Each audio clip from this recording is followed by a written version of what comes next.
Get in the know. Non-stop Vikings talk. It's Purple Daily on Score North and ScoreNorth.com. Purple Daily, presented by Surly Brewing Company. You know, what you want to do is contribute to help your team win. Okay, we did that 10 times where it was good enough. But we want, for this organization, for these fans, man, they're kind of used to having a defense over the years at times, man, that boom, shut it down. So that's what we're working for. That's what the vision is. But, what do you do when you don't have it? Heck, you got to roll your sleeves up and get to work, and that's what we're doing. And do it in harmony and do it together and bring everybody's energy. That's what you do. Is Ed Donatel making Judd shake his head?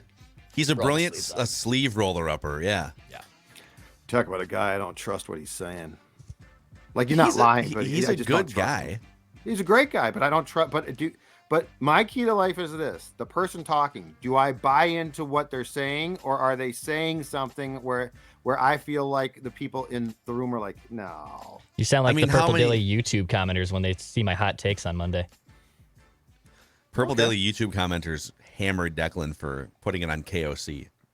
Oh. And they hammer us for all of our hot takes on all Mondays. the things. Yeah. I just don't. I don't trust Ed can fix this, but that's just me. I do trust that Ed can rapid fire roll his sleeves up with the best defensive he's been good at that forever. Sleeves. Well, because it's the visual, right? Like if you see football guy go like this, it's like it's on. He means business. He's about to make a point. Yeah. Football guy's gonna kick some ass.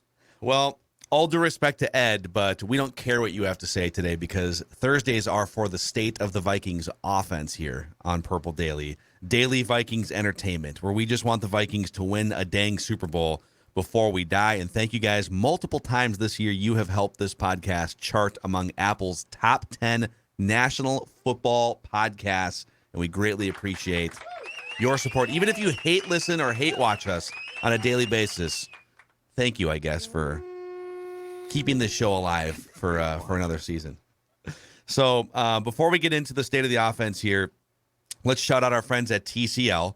TCL is one of the world's best-selling consumer electronics brands. They have a new lineup of award-winning TVs delivering the most entertainment with stunning resolution, all at an affordable cost. Enjoy more of the things you love with TCL. And while you're at it, why don't you crack a Saturday Surly watching your favorite football team this weekend?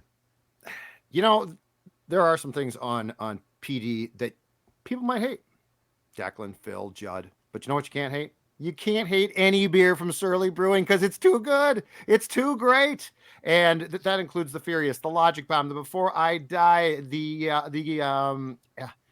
Controlled Chaos. Any of those beers are so good that you can't possibly hate them because the taste is fantastic. And unlike our takes, you can't debate that.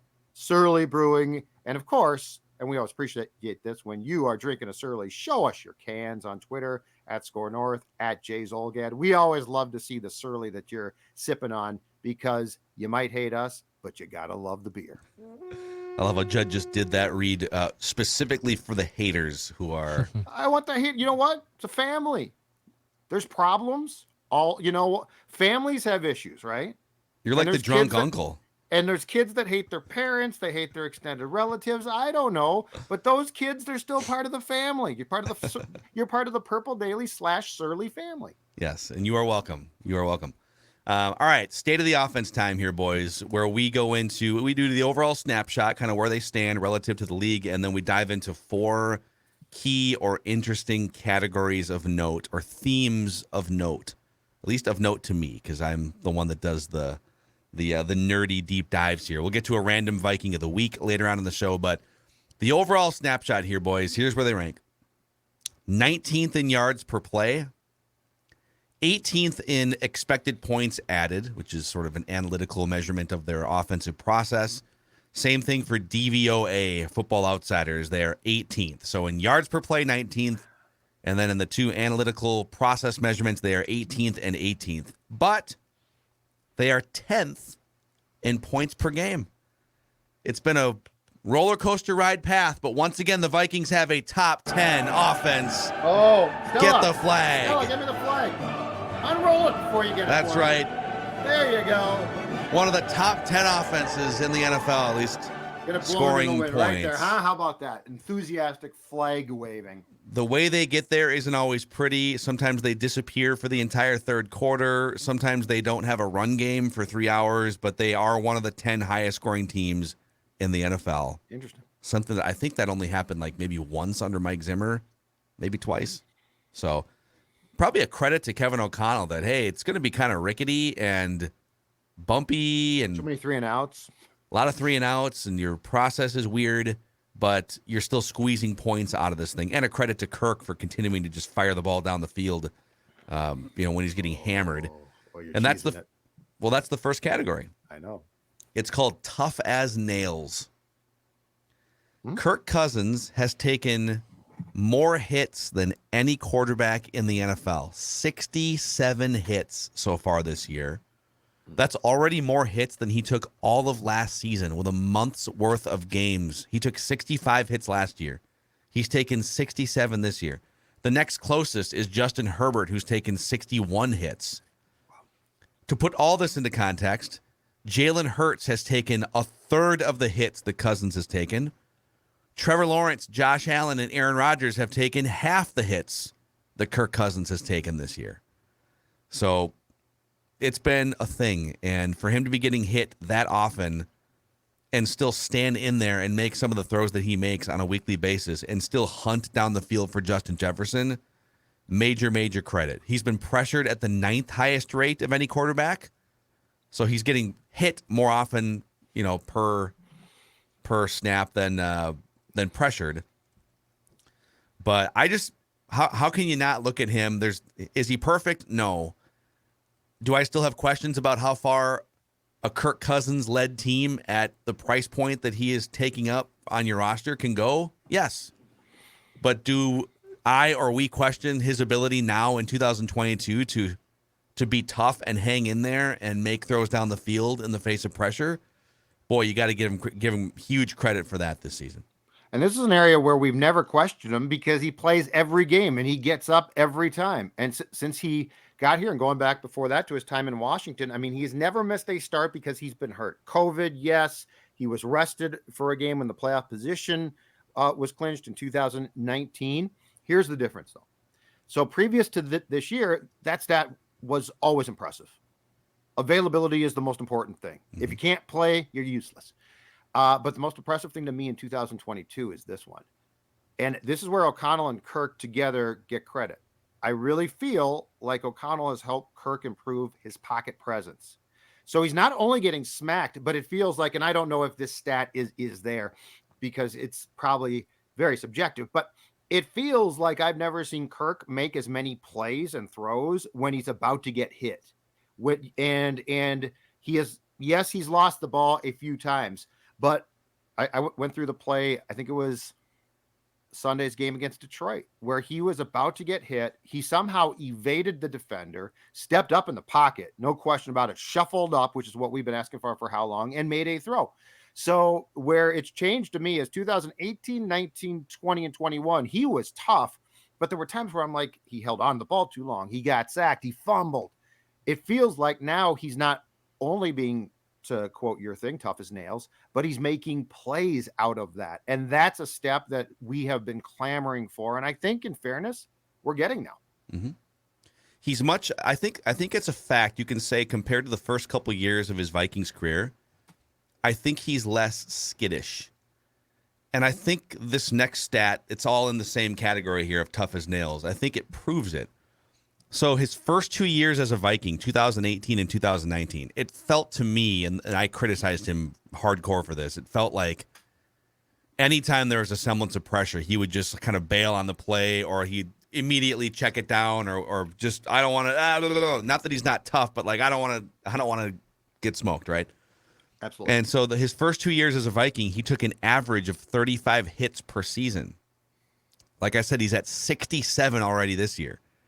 And it wasn't like he was operating with one of the best offensive lines in the league in 2018-19. So you can't just say that, oh, the offensive line's a lot worse now than it was a couple years ago. Not really.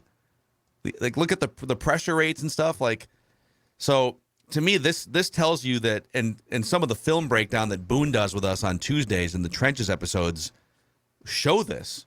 He went over 2 of these plays on this week's episode. Like, he is just hanging in there, keeping his eyes, instead of throwing it to the outlet running back or a tight end, he waits the extra second, hunting Justin Jefferson 20 yards down the field instead, knowing he's going to get lit up. I think that's happening more often now than it was 2018-19. So does that stat mean that that previously he would bail quicker and get hit less? I think so. That's my own interpretation of it. That makes a lot of sense. Because it certainly doesn't mean it's revisionist history to say that he wasn't getting pressured right. So in 2018-19. So what we're seeing is a willingness that he's been coached into or has accepted that I'm going to get clobbered here, but I'm going to make throws. I mean, the Jalen Reagor throw against the Jets, I'd like to go back from 2018 to 21. How often, and it's not that he couldn't, but how often did Kirk make that exact play? There's a free runner coming at you. You're dead. Like, you're going to get hit, and it's going to hurt like hell. And to stand in there and make that play, it's not that Kirk didn't make some good deep throws previously, but I'd be hard-pressed to remember exactly that type of one often, because that is a gutsy play. So, yeah, I think Kirk's toughness, I think Kirk's, I don't know if change of mentality is the right word, but it certainly seems like it, has been huge. And the thing is, what's incredible to me is he continues to get up almost every time. I mean, the only time he went down and missed a play was at Washington, and that's because he went down and didn't get right back up and had to technically come out of the game. Yep.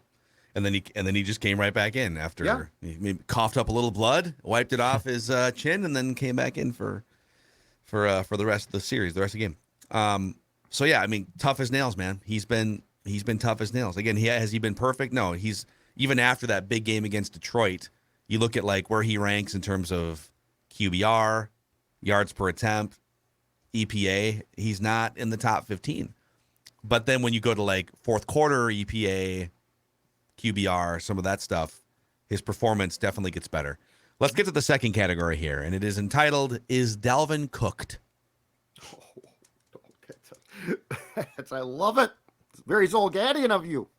On the surface, you'd say not necessarily. So Dalvin is 6th in rushing yards this season. He's about to go well over 1,000. So he's probably, if he plays the last 4 games, he's probably going to hit like 1,200, maybe 1,300 if he has a few big games rushing yards. But he's definitely going to go well over 1,000 yards.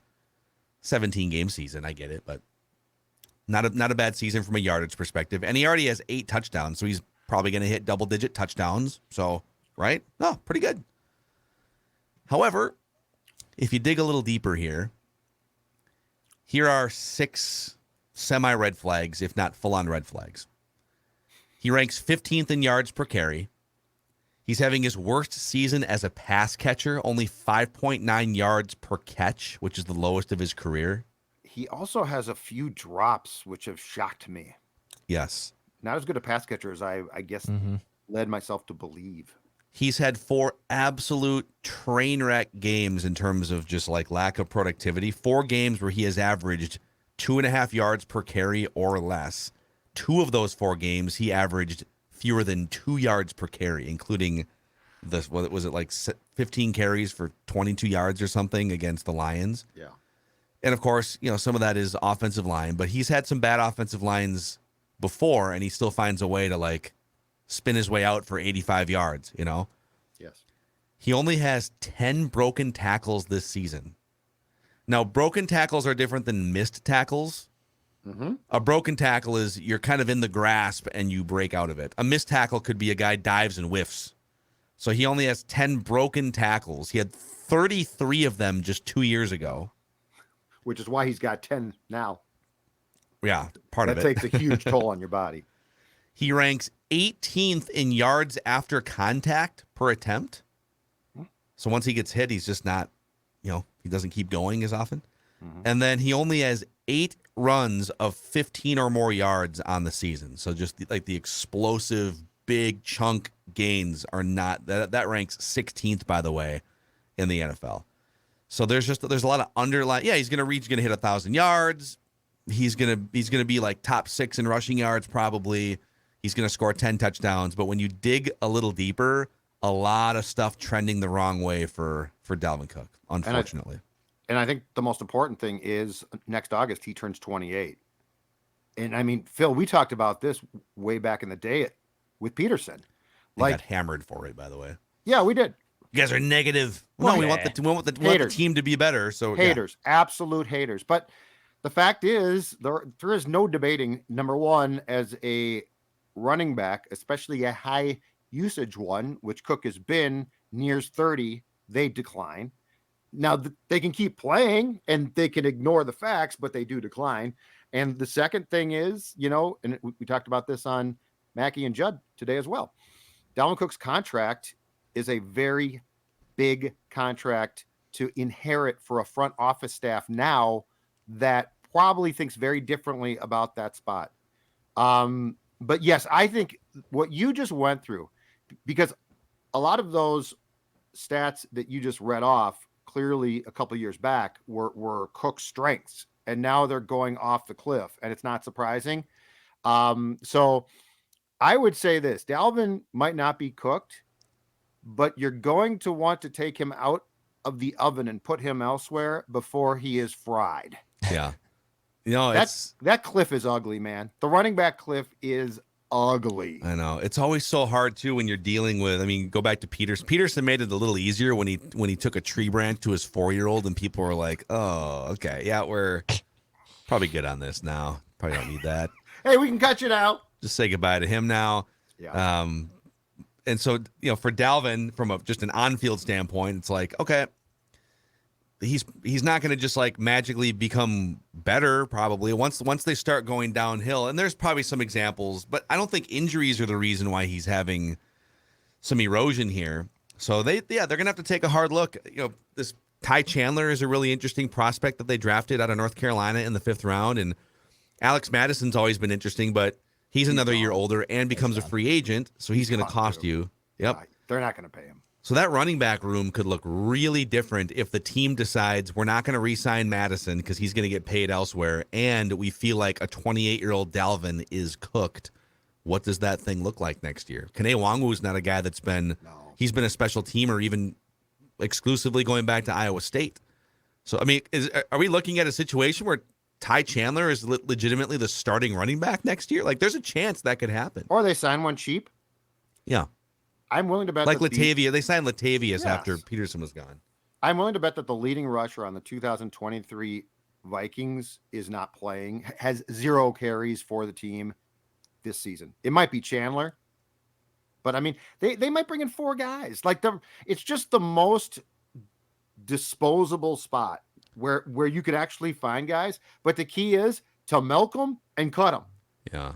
It's not like a long-term spot. And you could go with like the Rams and Ravens approach over the years too, where it's like they just have 3 or 4 dudes that think about your fantasy drafts. It's like, okay, which Ravens running back is gonna is it J.K. Dobbins? Is it? And same with the Rams. It's like, okay, Cam Akers. Okay, then there's this other guy over here. Like that's probably the direction that they will go once they decide that Dalvin is cooked.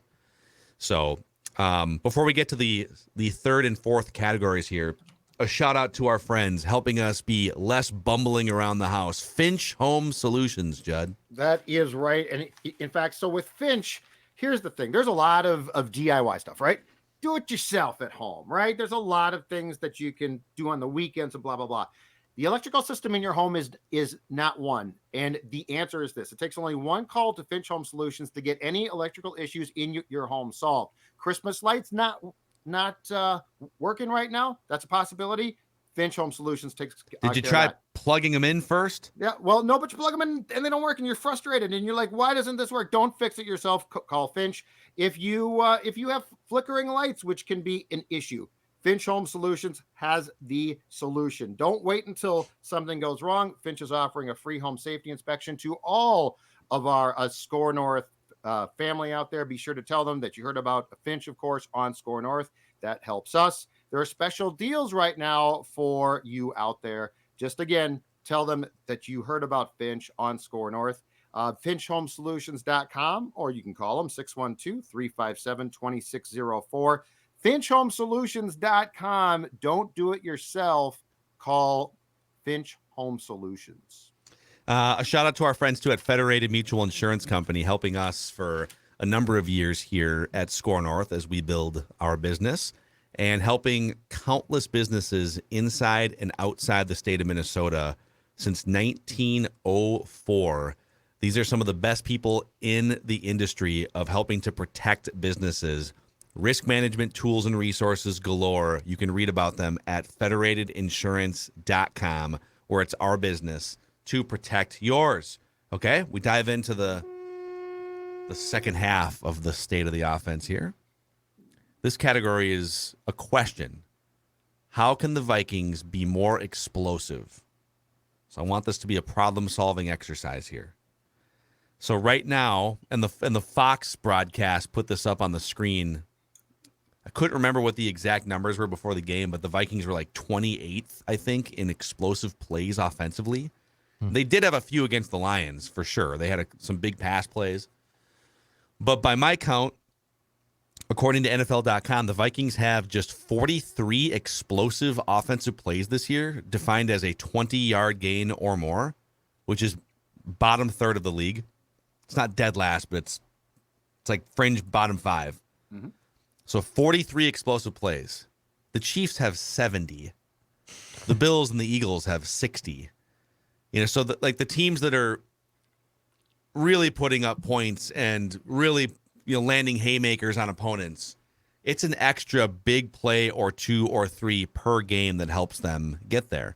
So it's a debit to the Vikings that they haven't been able to generate more chunk and explosive plays, but it's also kind of a credit that they're this jabbing boxer. All right, I'm going to fight a 12-round fight only with jabs, and maybe I get like one or two big crosses or hooks or uppercuts or something. Sure. It's just 3 hours of jab, jab, jab. And then maybe you'll get like the big Justin Jefferson play here. Against the Lions, they probably have more than most games.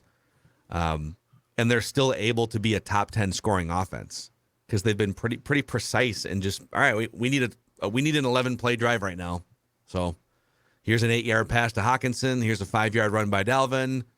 There's a 13-yard catch by Jefferson. So is there a solution with the current personnel for the Vikings to just get more explosive? Or is it kind of, Thielen's not explosive, KJ Osborne's not explosive, Dalvin's taking a step back? Yeah, Hawk's going to get you 12 yards, but he's not going to probably get you 40. Get you 20 or, yeah. Who's getting them a 35. 40-yard chunk besides Justin Jefferson? That's the question. Well, I think we talked about this last week or 2 weeks back. This is why I would give Reagor a chance.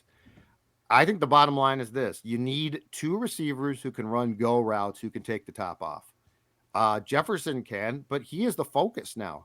And I guess I thought wrongly, KJ Osborne might sort of be like, I didn't think he was going to be great, but I did think that he was going to build off of 2021. And it doesn't feel like he's not been bad, but it doesn't feel like he has built off of that. And then, as you just said, Thielen's not a real threat.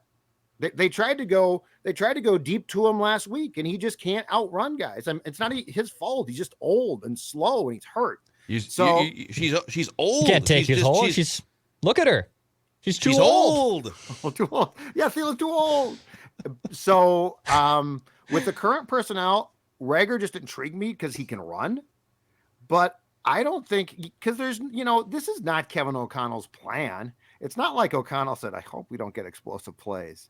I mean, he knows exactly what he wants. This is not a question of a bumbling offensive moron, right? Like, I don't know how to get the explosive plays, or I'm not going to try it. Like, he's got Kirk doing un-Kirk things. So this is definitely an issue, and I think it comes down to this. If you had a guy across from JJ and they were both threats, it makes it a lot tougher. It's probably, if you think about the stat that you just read, it's probably surprising that they have as many explosive plays as they do. If you think about the catches Jefferson's made at times, which most people can't make. Yeah. So I think you got to have another person who's got some speed across from him to provide that threat. And until you do, sorry, but Thielen's going to catch 12-yard passes. He ain't getting 30 yards down down the field unless a coverage busts beyond belief, and that's not going to be a regular occurrence. And I will say, too, Hawkinson's addition has at least given Jefferson more depth here. So this is from PFF. Since Hawkinson was acquired, Justin Jefferson's average depth of target is 13.2 yards. Pre-Hawkinson this season, weeks 1 through 8, it was 8.1. So that is I know that said, well, 5 yards. What's that matter? That's a big difference in NFL. I mean, every yard counts, right? So Hawkinson's presence has definitely led to bigger plays from Jefferson, but to the grand scheme of the point we're trying to make, there is still who is the guy and how do we utilize bigger plays in general. Hawkinson's great at intermediate. We have the eye test to see that through 5-6 games already, and he's helped to stretch the field for Jefferson. But how do they create more home run plays? And I'll add this because Judd mentioned Jalen Reagor, and I know there's a bunch of people that are screaming at their podcast devices or their YouTube channel. Jalen Reagor, the guy was a speedster coming out of TCU. He was the 21st overall pick. Give the guy a chance. Well, coming into this season, on passes that traveled 20 or more yards in the air, so we're talking deep. Now, a chunk play doesn't have to be a deep pass. It could be a schemed route that you pick up yards after the catch or something. So with the 2 years with the Eagles, Jalen Reagor was targeted 25 times on passes that traveled 20 or more yards in the air. Quarterbacks were 4 for 25. No touchdowns, 4 interceptions when targeting Jalen Reagor down the field. Mm-hmm. He's 1 for 2 this year. The one was the catch. Was it against the Jets a couple weeks ago? Yeah. Where Cousins hung in there and just threw up an effort ball, and Jalen Reagor caught it. Yes. But in his career, he has been awful on deep passes, which is why you probably haven't seen the Vikings deploy him in that manner. Now, could he get better at some point? He's only 5'11". That's the other thing. He's not going to if he was 6'1" or 6'3" or something, Randy Moss was 6'4", and you're just going to put a jump ball up. He's not going to win jump balls at 5'11". It would have to be separation or scheme. So I don't know that Jalen Reagor is the answer based on his history so far. But if that's the case, then the answer to your question doesn't exist yet. Till the draft. How long? I don't think this is a great receiver draft. How long is Kirk holding the ball too? Because my guess is it feels like he delivers it. And this is not a Kirk slam. It feels like they're having him get the ball out fairly quickly at times, which of course cuts down on the ability to have deeper routes. So PFF does have something called it's just like a time in the pocket section, average time to throw. And I think this means how quickly are you getting the ball out? I don't think there's a few different ways to look at this, but so far this season, let's see, this is loading. Okay. The quickest who's getting the ball out the quickest this season, do you think? Mahomes? No, he likes to Hulk. He likes to move around all the time. Mahomes is actually near the bottom. Yep. Quickest. Herbert? Burrow? Herbert's not in the top 10. Okay. Burrow is 6th. Tom Brady. Oh, that makes sense. By a lot, actually. And it's all relative because it's all within so Tom Brady gets rid of the ball 2.3 seconds on average. Afraid for his life. Justin Fields is 3.4 seconds because he's running around all day. Okay. So that's interesting. Sure. So Cousins would have to be more in that, dude, you got to get rid of the ball very quickly. He is 21st. He's a half second later on average getting rid of the ball than Tom Brady. Okay. But that could mean a million different things. It could mean longer developing routes that he's waiting for. It could mean Tom Brady this has kind of been Tom Brady's career. Boom, ball's out. Boom, it's intermediate, short passes. Peyton was the same way. Yep. Mm-hmm. Yep. So I don't know what that tells you, but he's 21st in the league in average time to get rid of the ball. You guys want to get to the fourth category here? It's another sort of how can we make this thing better? It's called the Vikings have an Ed Ingram problem. Oh. You are the weakest link. Goodbye, Ed. He had improved the last couple of games before Detroit. Yeah, well, then the Detroit game happened, and it was a complete train wreck. He was largely to blame for the Dalvin Cook jump pass fumble. Now, ultimately, like, Dalvin fumbled, and he needs to, once that play starts blowing up, like, just hit the deck. But Ed got thrown to the ground within a half second of that ball being snapped. Just like, boom, Mr. Miyagi style. Yep. And then there was a couple other plays where he got in a bad position on either a sack or a play that Kirk got drilled. So, of all of the offensive linemen that have played football so far this year in the National Football League, none of them have given up more pressures than Ed Ingram, and it's not close.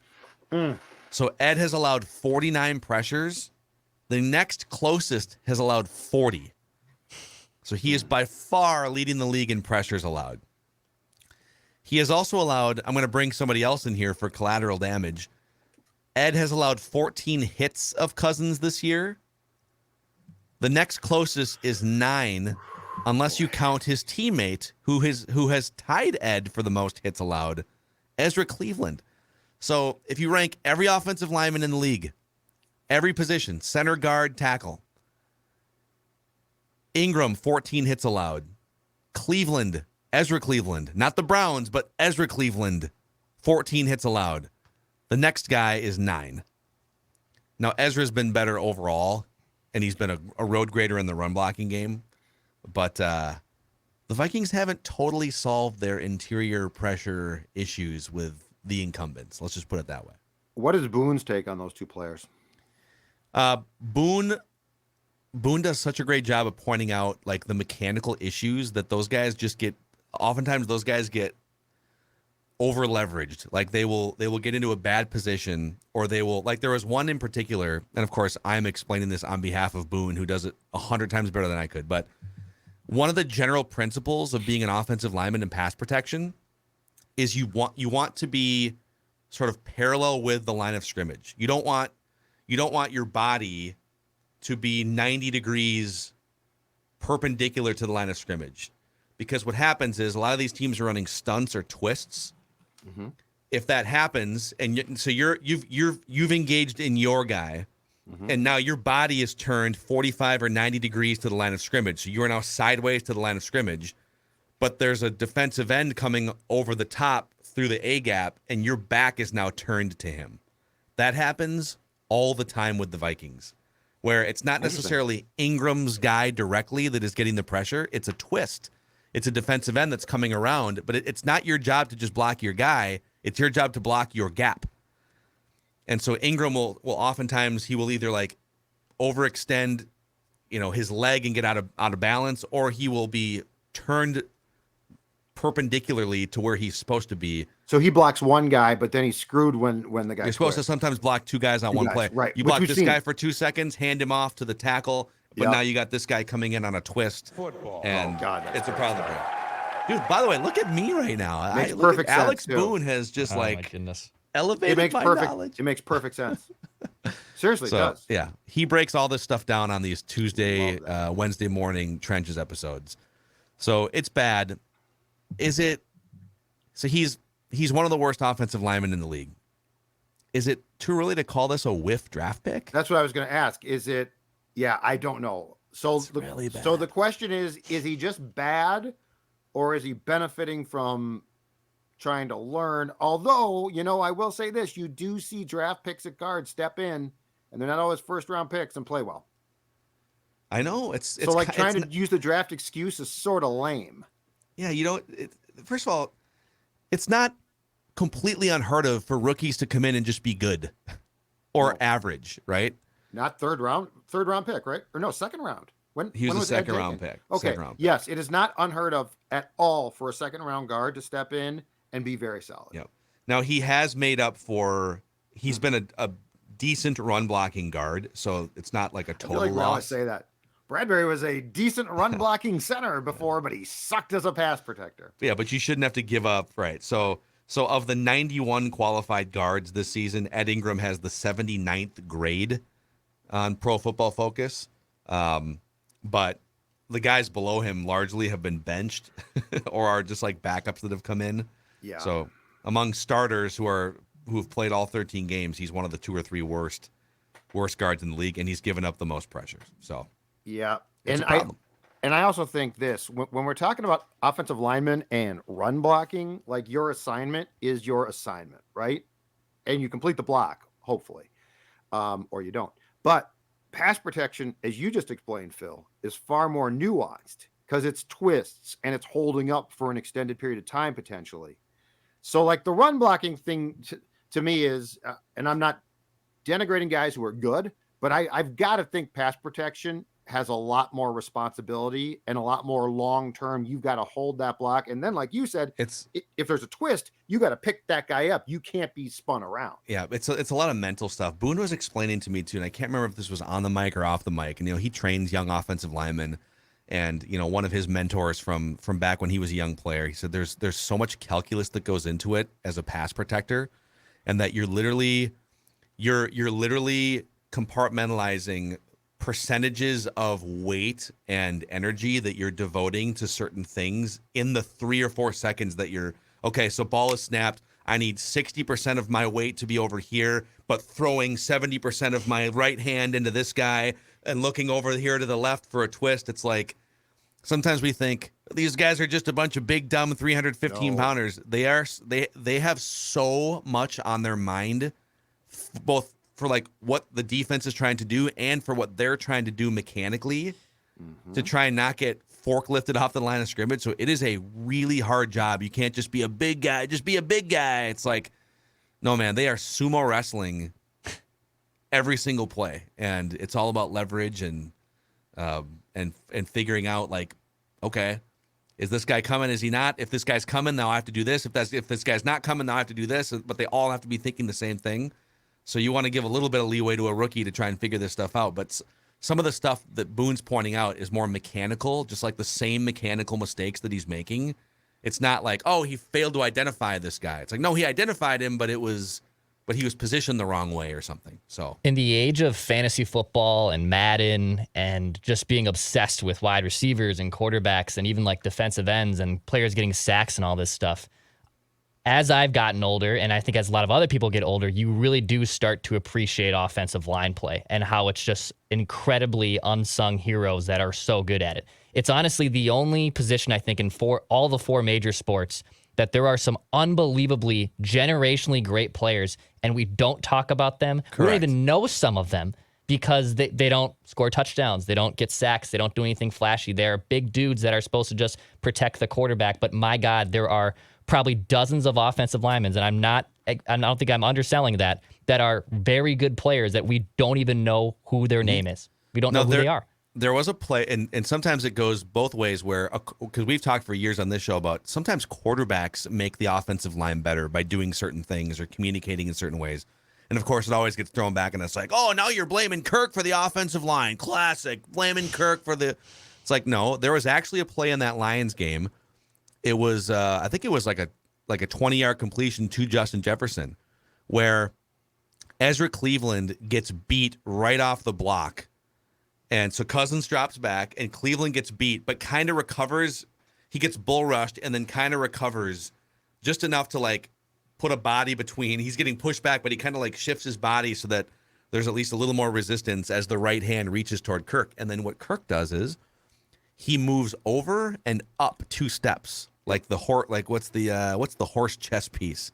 That's your knight. Is that your knight? The rook? Whatever. The rook? A rook? Okay, yeah. Hold on a second. Hold on. What's I should know. I used to love chess when I was a teenager. Your horse chess piece. Don't like that. There's people just hammering us right now on the YouTube. It's the knight, okay? It is so the he knight. goes 1 over and 2 up, Shuffle. like the knight. It's a shuffle. And he moves up, and then Cleveland is essentially creating a basketball screen. And if Cousins doesn't make that move, it's a sack credited to Ezra Cleveland. But because he makes that move, okay, that's fine. Maybe it's a pressure, but they get a big chunk play because Cousins moved up in the pocket. He climbed the pocket and made a play. And that's what, despite his lack of mobility, Brady's done for ages so well. Like he can move, he can feel the pressure. I mean, we had entire discussions during the spring and summer about Kirk's seemingly at the time inability to sense that pressure. He's done a good job there. But the thing about, to Dex's point too, offensive linemen are often the smartest guys in the locker room. like their intelligence is through the roof. It's shocking, but it's why a lot of times they're the best quotes. They're the most thoughtful. They see the game. I would equate them in some ways. They are like a catcher in baseball. A catcher in baseball knows everything. He essentially runs the game, or did at one time. And linemen are the same way. Like they understand the fundamental technique of what everyone is doing because that's their starting point. I've covered more guys at that position, and it can be centers, guards. Centers can be incredibly smart, who are thoughtful, but they are also like, it's like, wow, you are really, really smart. Like, you know exactly what you're saying. Talk to some guys, they got no clue. Like they can run the scheme, but they got no clue. And there are like definitely a lot of intelligent center players, and not to like comparing cross sports and whatnot, but with catchers, there is legitimately probably 7, maybe 10 really good catchers, and then there is a humongous drop off, right? I'm probably even overselling. There's probably like 3 or 4 really elite catchers, and then there's a lot of parity after that.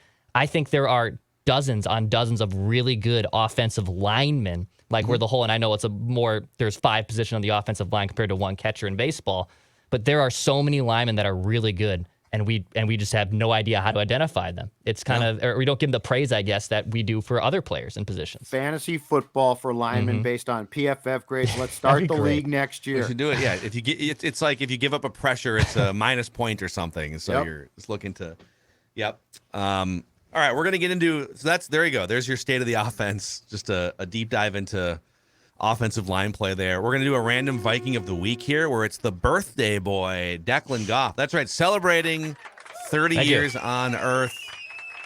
Congratulations. Going to go sling some steaks into his lean body tonight. Yeah, still looks 21, so. Yeah, that helps. I still get carded. I don't that doesn't bother me. The whole like, oh, you look really a lot younger. Like that has no effect on me for bartenders. The only time I get offended by it is if like other people around the bar ask about it, and then I'm like, it has nothing to do with you. What? Wait, like Bleep they think off. you're like an underage guy sneaking into a bar. That it has happened like I get on one hand how many times that's happened to me in the 10 years I've been legally aged to drink, but I don't appreciate that. That I will clap back at. Mind your business. Who's the doofus that's trying to ruin someone else's fun? Okay. Yeah, also, your responsibility. Get out of here. Buzz off. Ridiculous. And looking young is not bad. But yeah, 30. There's nothing wrong with that. It is. Congratulations. The 20s are gone. The 20s are gone. It's a is weird it a little depressing for you? What is it? Yes. I would say that I've enjoyed my 30s much more than my 20s, and I enjoyed my 20s. Yeah, I don't know. I'm still feeling it out. Obviously, this is 12 hours in as we're recording this to my 30s era. But yeah, it is weird. 26 was the first birthday where I was like, oh crap, like we're on the downhill slide now of your 20s. But I mean, I'm optimistic. I can still be proven wrong here. When we're doing Purple Daily 10 years from now, and I'm celebrating my 40th birthday, I'll look back and give you a better grade on these 30s. 10 years from now, who knows if I'll be on the show? Jed, what are your power rankings for your 20s, your 30s, your 40s? How would you rank those 3 age decades? Well, you know what? I'm 53 now, so I will actually throw my 50s in, because so far I've loved them. I literally turned 50 and I just don't care anymore. Just doesn't like all the stuff that you might and that obsess about in your 20s and 30s, I'm done with them. So 50s 1, 30s 2, 40s are 3. My 40s were a little difficult, because you're not sure, like you're not old yet in your mind. It's kind of a crisis. Yeah. But exactly right. But you're not young really, and you're headed towards, and the thought of 50 is scarier than 50, if that makes sense. Yeah, it makes sense. I think so. Once you get there, it's like, oh yeah, it's fine. But you're also, as I told Dex 3 years ago, when you turn 50, this is the first decade where you ain't guaranteed the 60s. 20, I'll make it to 30. 30, 40's pretty sure. 40, 50 I can see. Now it's like, I don't know. And then 20s, because you're 20s maximizing every day now, is what you're saying. Exactly right. And I don't care as much. 20s is my last one, because I feel like it lacks identity. You're not really an adult, like you are. I agree. Technically, but you're 20s, not really.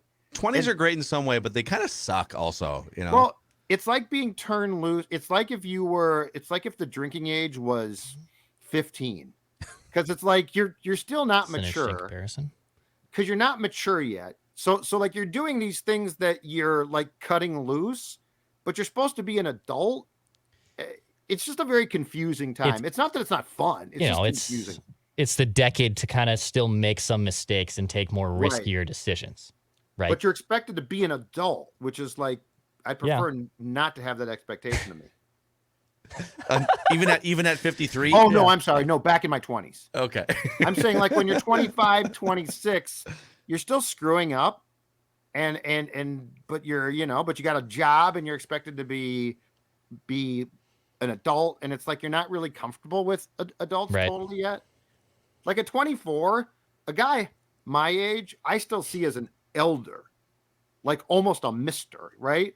I used to think so. Like a lot of my friends are like 8 to 10 years older than I am. And when I was like 25, 26, I used to look at them as like Chris Long from Channel 5 is one of my great friends. And yes. I remember we had a surprise 40th birthday party for him. And it was like, man, 40, this dude's old, man. Exactly. I was like 29. I had the same thing. And I know exactly what, it sounds weird, but it's totally, but I think it's also because you're having trouble identifying, because, at 28, you still feel like a kid. Yeah. Like, well, I'm glad Dex, things start to hurt. I'm glad we had this life discussion here. Things start to hurt, Dex. For everyone. Backs one of the most adult things you can do is take your significant other on a date to the Chanhassen Dinner Theaters. Great time. As someone who's been there a couple times myself, we had a blast both times. Stocking stuffer, Christmas gift for mom, your girlfriend, your wife. As Phil just said, this is a perfect date night. It's a gift card, but it's a personal gift card that ensures a date. And plus, it also lets you pick what you want to see. You know what? How about a musical on stage? Footloose, perhaps.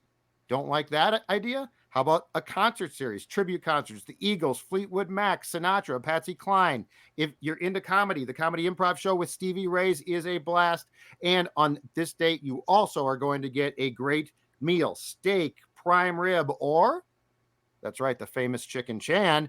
Visit chanhassendt.com or call them 952-934-1525, 952-934-1525, chanhassendt.com, or stop in. If you do, please tell them that Purple Daily, Judd, and the Score Northers sent you, because that always helps us as well. chanhassendt.com for a great holiday gift and a date. Random Viking of the Week also presented by our friends over at Livia, helping you guys get a head start to change your life before January 1st, Judd. Yes, and if you do that, guess what? I've got a deal for you right now. So incentive, how about this?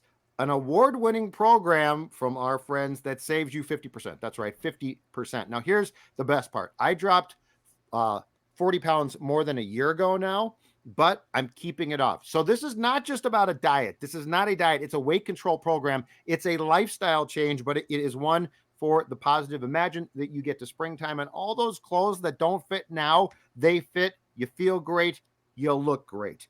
855-GO-LIVEA, Livia.com, LIVEA.com. Stop in if you're in town, but if you're not, if you're watching this in, I don't know, Florida, California, virtual visits are an option too. So no matter where you are watching this, you can start on their program. Livia.com is how you get started. All right, boys, it's time now for the Random Viking of the Week here. A battle of wits. Declan and I alternate every single week, taking on the Purple Daily historian that is Judd Zulgad. Judd has a 40-25 lead all time on the two of us. The last handful of Random Vikings are Ed McDaniel, Stefan Diggs, Terrence Newman, Chris Hovan, Marcus Robinson, and Gary Anderson. Declan and I have won 2 straight and 4 of the last 6 and 6 of the last 9. I'm struggling. Little momentum on Judd here. I'm struggling. I have the clues this week. I'll throw out a series of clues. You guys can shout out answers anytime you want. You get up to 3 incorrect guesses, and then you are eliminated. You can ask me questions I can refuse to answer. Judd has the Bill Musgrave. Because I've decided I'm tipping myself somehow. So here. Okay. Yes, we're reading your emotions. All right. This Random Viking originally hails from Los Angeles, California.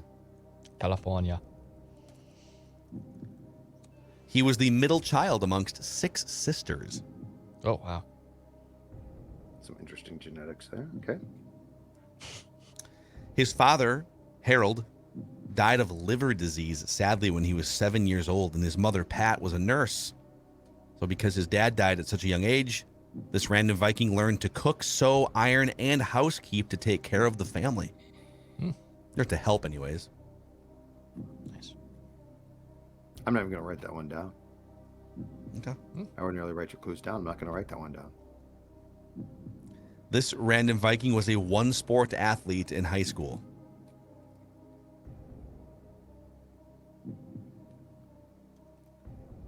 That sport, I will just give you football, in case it wasn't. No. Oh, okay. Yeah, football. It could have been soccer I know or what you something. mean. I think I got the position already, but yeah, okay. This random Viking played 208 career games in the National Football League, regular season games.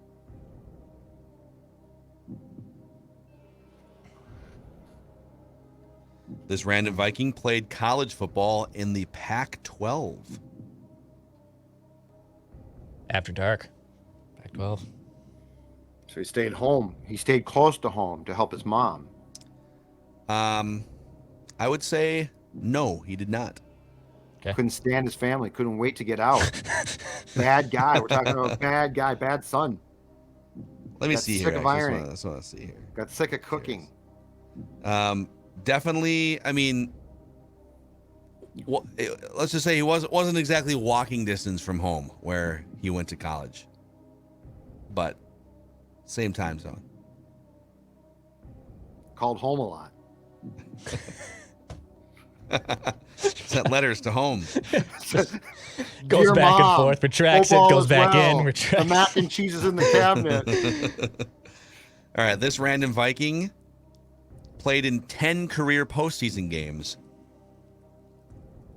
Can you tell me how many games he played? Postseason games with the Vikings. Can you tell me that? One. And I'll even give you this. That one playoff game with the Vikings was a home playoff loss. It was a home playoff loss. Okay. This random Viking was inducted into the Texas Sports Hall of Fame. But he's from he was born in Los Angeles. Is that what you said? And played college football in the same time zone as Los Angeles. Okay.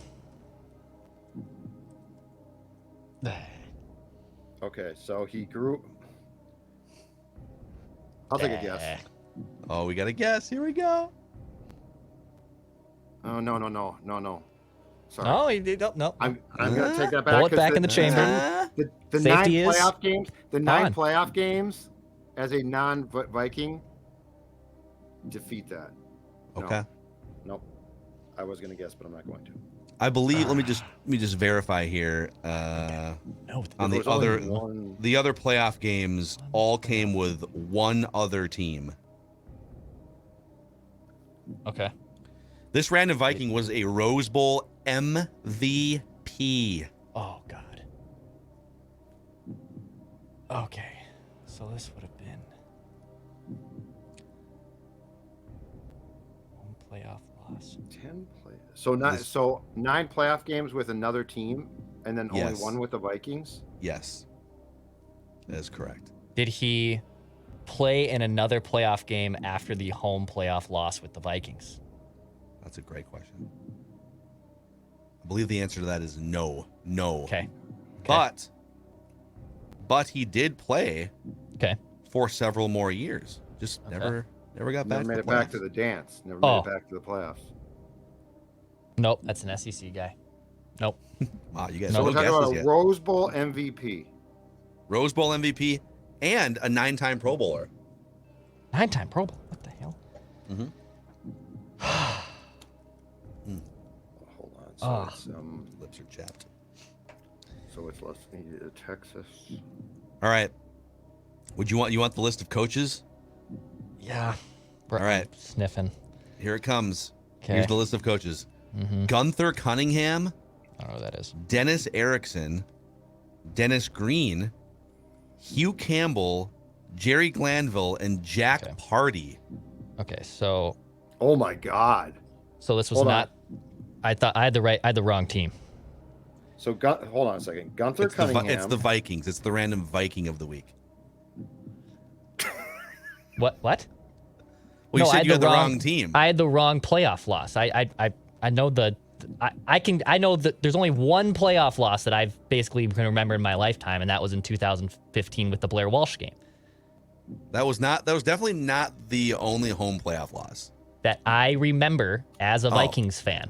My era of Vikings fan. Wow. Declan is realizing in real time that history goes beyond Yes. the date of which he remembers Vikings football. Hold on a second. Let's go back on the coaching list. Gunther Cunningham, Dennis Erickson, Denny Green, Yep. and who else? Hugh Campbell, Jerry Glanville, and Jack Party.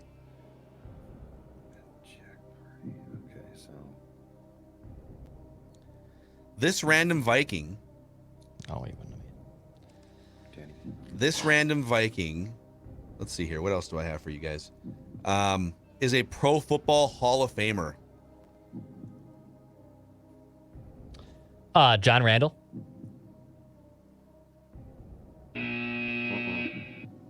He played for Seattle, but he didn't play for Dennis Right, but- Erickson. Oh, okay, yeah. I think of Pro He's Bowlers. a Pro Football Hall of Famer. Mm-hmm.